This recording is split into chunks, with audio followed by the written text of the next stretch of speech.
আসসালামু আলাইকুম ভিউয়ার্স, মনের রান্নাশৈলী থেকে আমি মন আপনাদের সামনে আবারও হাজির হয়ে গেছি সম্পূর্ণ নতুন একটি রেসিপি নিয়ে। আমার আজকের রেসিপিটি হচ্ছে পাবদা মাছের ঝোল। মাছে ভাতে বাঙালি হলেও মাছ খাওয়াটা আমরা প্রায় ভুলেই গিয়েছি। আর তাই আজকে আমি খুব সহজেই তৈরি করে দেখাবো আপনাদেরকে পাবদা মাছের ঝোল রেসিপিটি। বরাবরের মতোই চেষ্টা করেছি খুব সহজভাবে আপনাদের সামনে উপস্থাপন করার জন্য। আর এই মাছটা কিন্তু কোটা যতটা সহজ, রান্না করা ঠিক ততটাই সহজ, আর খেতে কিন্তু অসাধারণ। আর কাটা নরম হওয়ায় এই মাছটি খেতে বাচ্চারাও কিন্তু খুব পছন্দ করে। তাহলে কথা না বাড়িয়ে চলুন দেখে নেই এর পুরো প্রস্তুত প্রণালীটি। আমি প্রথমেই চুলায় একটা প্যান বসিয়ে দিয়েছি। আর প্যানটা যখনই একটু গরম হয়ে যাবে তখন এর মধ্যে আমি দিয়ে দিব পরিমাণ মতো রান্নার তেল। এখন আমি দিয়ে দিব এর মধ্যে কিছু পরিমাণ পেঁয়াজ। এই রান্নাটায় কিন্তু পেঁয়াজের পরিমাণটা একটু বেশিই দিতে হয়। সাথে আমি আরও দিয়ে দিব গোটা কয়েক মেথি দানা। আর এই মেথি দানাটা কিন্তু পার্সোনালি আমার খুব ভালো লাগে, আর এটা কিন্তু রান্নার স্বাদও বাড়িয়ে দেয়। তবে আপনাদের যদি কারো ভালো না লাগে আপনারা এটাকে স্কিপ করতে পারেন। এখন আমি সবগুলোকে কিছুক্ষণ ভেজে নিব।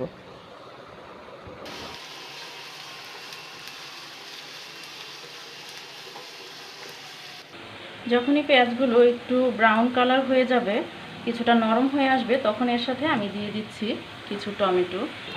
আমি এখানে ফ্রোজেন টমেটোগুলো ব্যবহার করছি, আপনাদের কাছে ফ্রেশ থাকলে আপনারা ফ্রেশটাও দিতে পারেন। দিয়ে একটু পেঁয়াজটার সাথে নেড়ে মিশিয়ে নিচ্ছি। এখন আমি দিয়ে দিব 2 চামচ পরিমাণ পেঁয়াজ বাটা।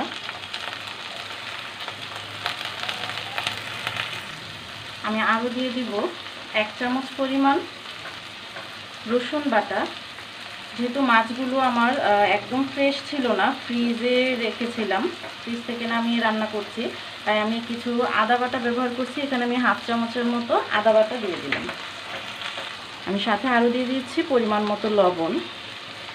এখন সবগুলো মশলা খুব ভালোভাবে একটু ভেজে নিব, যাতে করে এর মধ্যে থাকা কাঁচা গন্ধটা চলে যায়। মশলাগুলোকে ভালোভাবে ভেজে নিতে হবে।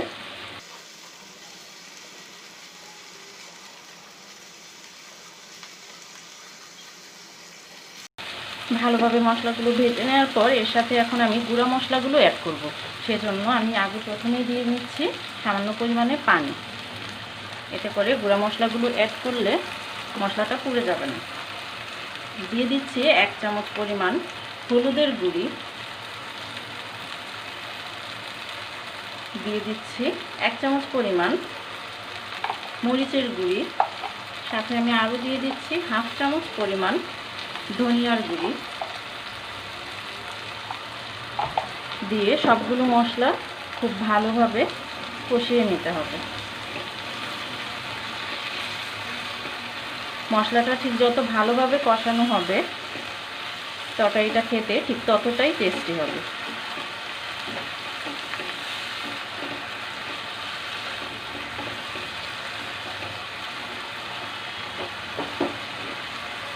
আমি আবারও বলছি, ঝালটা অবশ্যই আপনারা আপনাদের পছন্দ মতো দিবেন।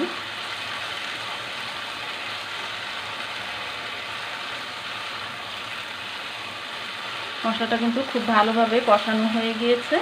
মশলাটা খুব ভালোভাবে কষিয়ে নেওয়ার পর এর সাথে আমি এখন দিয়ে দিব প্রায় 1 কাপের মতো পানি। আমি এখানে গরম পানিটা ব্যবহার করেছি। যখনই পানিটা ফুটতে শুরু করবে তখনই এর মধ্যে আমি একে একে দিয়ে দিব ধুয়ে রাখা পাবদা মাছগুলো। আমি অত্যন্ত দুঃখিত, এই অংশটা কেটে গিয়েছে। তো মাছগুলো দিয়ে আমি জাস্ট 5 মিনিটের জন্য ঢেকে দিয়েছিলাম। ঠিক 5 মিনিট পর আমি ঢাকনাটা তুলে মাছগুলোকে একটু নেড়ে দিব। খুব সাবধানে এই মাছটা একটু নাড়তে হবে, কারণ মাছটা এই মাছগুলো খুবই নরম থাকে। এই পর্যায়ে এসে কিন্তু অবশ্যই লবণটা একটু দেখে নিতে হবে। আমারটা লবণটা ঠিক আছে, তাই এখন আমি দিয়ে দিব কিছু কাঁচামরিচ। এই কাঁচামরিচটা কিন্তু আমি ঝালের জন্য দিচ্ছি না, খুব সুন্দর একটা ফ্লেভার আসবে মরিচটা দিলে। আর সাথে আমি আরও দিয়ে দিব কিছু ধনিয়া পাতা কুচি। আমার ধনিয়া পাতাগুলো ফ্রোজেন ধনিয়া পাতা, আপনাদের কাছে ফ্রেশ থাকলে কিন্তু আপনারা ফ্রেশটাই ব্যবহার করার চেষ্টা করবেন। এখন আমার এটা কিন্তু একদমই হয়ে গিয়েছে। আমি জাস্ট চুলার আঁচটা কমিয়ে 2 মিনিট একটু ঢেকে রাখবো। ফিরে আসছি ঠিক 2 মিনিট পর। ফিরে এলাম ঠিক 2 মিনিট পর। খুব সুন্দর একটা স্মেল এসেছে। আমার রান্নাটা কিন্তু হয়ে গিয়েছে। এখন শুধু পরিবেশনের পালা। আর আমার রান্নাটি কেমন হয়েছে অবশ্যই কমেন্ট করে জানাতে ভুলবেন না। আর আমার ভিডিওটি যদি আপনাদের ভালো লেগে থাকে আমার চ্যানেলটিকে অবশ্যই সাবস্ক্রাইব করে আমার পাশে থাকার জন্য অনুরোধ রইল। আবারও হাজির হব নতুন কোনো রেসিপি নিয়ে। আল্লাহ হাফেজ।